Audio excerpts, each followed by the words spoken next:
Hello guys, once again we are here to watch the video about session 7 unit 1st communication skills, construction of paragraph. We are studying now, but before starting this session it is necessary to revise the last session we studied, that was quantifiers. In quantifier we studied what is quantifier, how many types, and what are the words used in quantifiers. So what is quantifier? Quantifier is the word which describes the amount or quantity of noun. There are two types, countable and uncountable. Countable that can be counted, uncountable that cannot be counted. ठीक है, words used are here, and in spite of these words there are some words which are used in both countable and uncountable noun quantifiers. They are common. Some checkpoints from the previous session I am also recording here, and you have to solve these. Also a PDF I have sent in your group.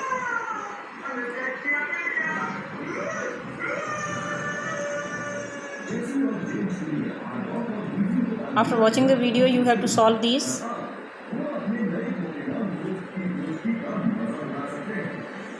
And write it in your notebooks. Now let us start construction of paragraph. So before starting construction of paragraph, let's see what is a paragraph. A paragraph क्या होता है?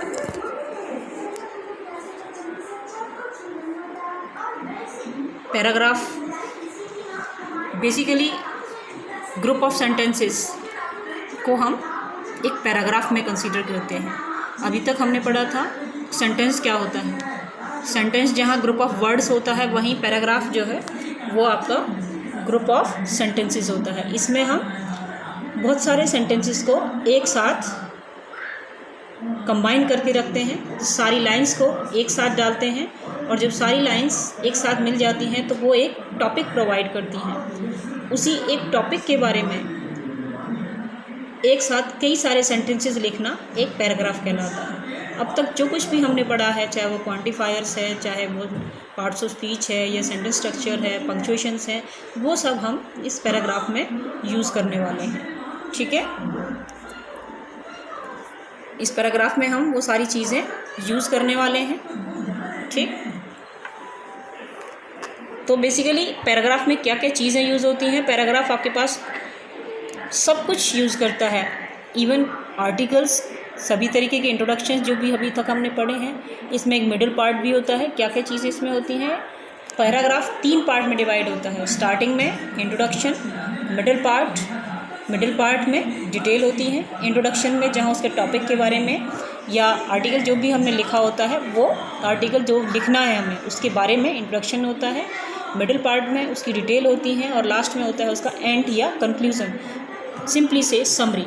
ठीक है, तो last में, starting में हम introduce करते हैं कि क्या टॉपिक हम दे रहे हैं, उस टॉपिक के बारे में बताते हैं. मिडिल पार्ट में हम उसकी डिटेल में बताते हैं, और लास्ट में हम टोटल का निचोड़, जितना हमने लिखा है उस निचोड़ को लास्ट लाइन में हम लिख देते हैं, जिसे हम समरी या कंक्लूज़न के नाम से भी जानते हैं. ठीक है, क्लियर. तो एक पैराग्राफ लिखने के लिए हमें क्या क्या चीज़ चाहिए. Basically paragraph is nothing but an description of an idea और a topic you have given और यू हैव प्रोवाइडेड. ठीक है, एक टॉपिक जो आपको दिया होता है, या जो टॉपिक आप जिसके बारे में लिखना चाहते हो उसके बारे में एक डिस्क्रिप्टिव आइडिया होता है, एक डिटेल में एक आइडिया होता है. अभी तक हम जो आइडिया हमारे पास है उसे केवल हमने एक सेंटेंस में देखा है, वहीं पर उस आइडिया को हम डिस्क्रिप्टिव फॉर्म में एक पैराग्राफ में देखते हैं. एक पैराग्राफ में 2 चीज़ें होती हैं, सिग्निफिकेंस ऑफ पैराग्राफ, दूसरा राइटिंग अ गुड पैराग्राफ. ठीक है, पैराग्राफ की इम्पोर्टेंस क्यों है, क्यों ज़रूरत है हमें उसकी, और एक पैराग्राफ, अच्छा पैराग्राफ कैसे लिखा जा सकता है. ठीक, तो हमें पैराग्राफ की सिग्निफिकेंस क्यों है, हमें उसकी ज़रूरत ही क्यों महसूस होती है? इसलिए क्योंकि सारी चीज़ें हम एक लाइन में या एक सेंटेंस में डिस्क्राइब नहीं कर सकते। हमें यदि सपोज़ कीजिए हमें एक बुक का एक पेज लिखना है या आपको एक लॉन्ग आंसर लिखना है, तो लॉन्ग आंसर को आप एक सेंटेंस में तो नहीं दे सकते ना। तो आपको क्या लिखना पड़ेगा? कई सारी लाइन्स लिखनी पड़ेंगी, ठीक है। और कई सारी लाइन्स किससे रिलेटेड होंगी? उस एक क्वेश्चन से रिलेटेड।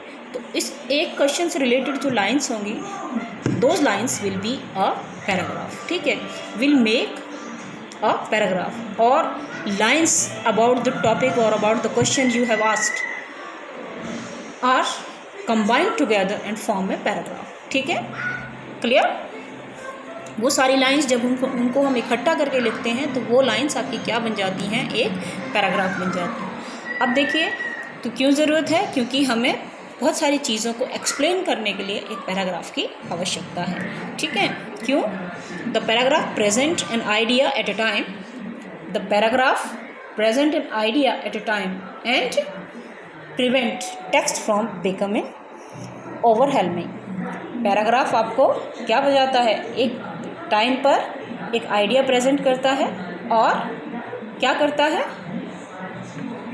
टेक्स्ट को बचाता है वेस्ट होने से, ठीक है, एक्सेसिव होने से उसे बचाता है।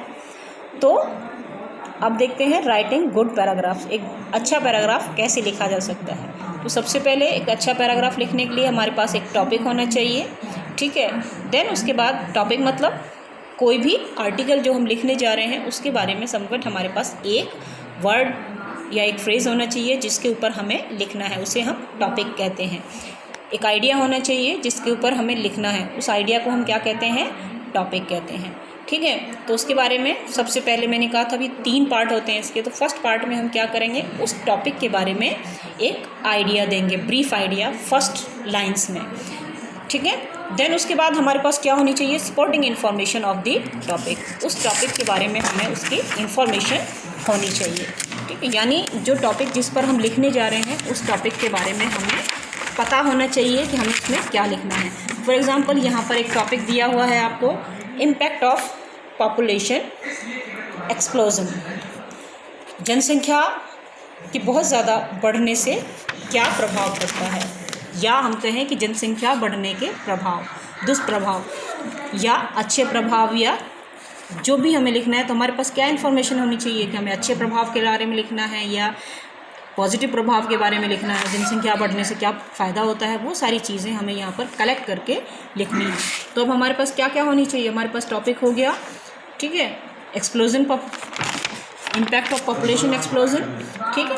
अब हमारे पास इसके बारे में आउटलाइंस यानी उसकी इन्फॉर्मेशन क्या क्या हमें उसमें डालना है, वो इन्फॉर्मेशन हमें एक रफ़ आइडिया बनाना पड़ता है 3-4 लाइन में, 3-4 पॉइंट्स में हमें इसमें क्या क्या लिखना है। फॉर एग्जांपल यहाँ पर दे रखा है कि रेट ऑफ मॉर्टेलिटी, ठीक है, मृत्यु दर की, मृत्यु की दर का जो रेट है वो क्या हो रहा है? डिक्रीज़ हो रहा है कि इंक्रीज़ हो रहा है? यदि डिक्रीज़ हो रहा है तो जनसंख्या बढ़ जाएगी, ठीक है। यदि मृत्यु दर घट रही है तो जनसंख्या क्या होगी? बढ़ जाएगी। Increase requirement of land, negative impact. अब यहाँ पर नेगेटिव इम्पैक्ट दिखाया गया है कि यदि जनसंख्या बढ़ेगी तो क्या होगी? हमें लैंड की ज़रूरत ज़्यादा पड़ेगी। Leads to cutting of forest, यदि लैंड की ज़रूरत ज़्यादा पड़ेगी तो हमें क्या करना पड़ेगा? जंगलों की कटाई करनी पड़ेगी। इंक्रीज कार्बन डाइऑक्साइड प्रोडक्शन, और क्या होगा? कार्बन डाइऑक्साइड की प्रोडक्शन जो है, यानी जितने ज़्यादा लोग होंगे उतनी ज़्यादा कार्बन डाइऑक्साइड नाम की गैस जो है वो वातावरण में शामिल हो जाएगी, उतनी ज़्यादा कार्बन डाइऑक्साइड बढ़ जाएगी। More need of trees to absorb increase CO2, जिसके लिए हमें क्या चाहिए? उस CO2 को एब्जॉर्ब करने के लिए ज़्यादा से ज़्यादा एफोरेस्टेशन की आवश्यकता पड़ेगी। बट क्योंकि हम फॉरेस्ट तो पहले ही काट चुके हैं और ये सब फॉरेस्ट हम लगाएंगे कहाँ? जगह नहीं है हमारे पास, तो क्या हो जाएगा? It will create a deadlock condition, ठीक है। तो उन्होंने बहुत अच्छे से पॉइंट्स दिए हैं। ऐसे पॉइंट्स हमें एक पैराग्राफ के लिए होने चाहिए। ये हमें बनाने रफ़ आइडिया, इसे हम क्या कहते हैं? आउटलाइन या रफ़ आइडिया। जब हमारे पास ऐसा रफ़ आइडिया होगा तो हम बड़े आराम से इनके ऊपर डिटेल लिख सकते हैं। अब हमारे पास 5-7 लाइन है, 5-7 लाइन को हम लंबा करके या बड़ा करके कंप्लीट करके एक सेंटेंसेस प्रोवाइड करके हम क्या लिख सकते हैं? एक पैराग्राफ। दूसरा हमें क्या होना चाहिए? अब हमें क्या करना है? इन आउटलाइन के ऊपर लिखना है, ठीक है। देन उसके बाद हमें हर एक लाइन को एक अच्छी लैंग्वेज प्रोवाइड करनी है, ठीक है। राइट सपोर्टिंग सेंटेंसेस, हमें अच्छे सेंटेंस लिखने हैं। देन उसके बाद हमारे पास क्या होनी चाहिए, लास्ट में जब हमारे पास सारे सेंटेंस लिख जाएं तो हमारे पास क्या होना चाहिए, उसका कंक्लूज़न। लास्ट में हम क्या निकालेंगे कि कंक्लूज़न क्या होगा, डेडलॉक। अभी जैसे उसमें लास्ट में आउटलाइन में था, क्या था, डेडलॉक। तो कंक्लूज़न क्या हो गया कि जो कंडीशन है वो क्या क्रिएट करेगी, एक डेडलॉक क्रिएट करेगी, हमारे पास स्पेस नहीं रहेगा, हम सांस नहीं ले पाएंगे, कार्बन डाइऑक्साइड ज़्यादा हो जाएगी, फॉरेस्ट नहीं रहेंगे और हम जंगल पेड़ लगा भी नहीं पाएंगे। तो लास्ट में जो पैराग्राफ का जो कंक्लूज़न निकलेगा, इट विल, ठीक है। फाइनली हम इन सारी लाइंस को कंबाइन कर देंगे, इकट्ठा लिखेंगे, और जब हम इकट्ठा लिखेंगे तो it will look like this, ठीक है। तो पैराग्राफ किस तरीके से दिखना चाहिए, इस तरीके से। जब हम सारी लाइंस को कंबाइन करेंगे तो देखिए आप, फर्स्ट 2 लाइंस में उसका इंट्रोडक्शन है, बीच में उसकी डिटेल दे रखी है, और लास्ट में आपकी लाइंस में उसका कंक्लूज़न दिया हुआ है। तो एक पैराग्राफ में ये सारी चीज़ें होनी चाहिए, और चीज़ें किससे रिलेटेड होनी चाहिए, उस टॉपिक से रिलेटेड, ठीक। वंस अगेन, क्या क्या चीज़ें होनी चाहिए, हमारे पास एक टॉपिक होना चाहिए, ठीक है। उसके बाद हमारे पास उसके बारे में इंफॉर्मेशन होनी चाहिए या आउटलाइंस हमें लिखनी है। देन उस टॉपिक से रिलेटेड हमें लिखना है। फिर हमें लिखते टाइम हमें किसका ध्यान रखना है, अच्छे सेंटेंसेस का, सेंटेंस की स्ट्रक्चर सही होनी चाहिए। और जब हमारे पास सेंटेंस हो जाए तो हमें उसका क्या करना है, उसका कंक्लूज़न निकाल कर कंक्लूज़न उसका लिखना है, और सारे सेंटेंसेस को क्या कर देना है, कंबाइन कर देना है, ताकि वो एक अच्छे से फॉर्म में दिखाई दें, ठीक है, वो लगे कि हमने कुछ लिखा है, ठीक है। आपको कुछ टॉपिक दे रही हूँ, ये टॉपिक में से किन्हीं 2 पर आपको अपनी कॉपी में पैराग्राफ लिखना है, ठीक है। वो पैराग्राफ आप अपनी कॉपी में लिखिएगा ईमानदारी से।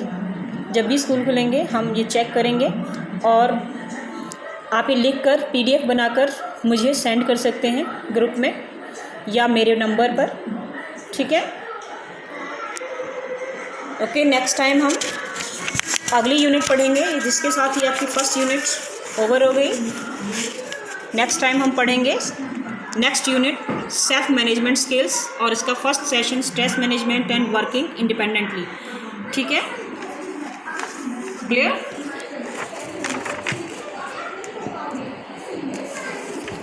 That's all for the class.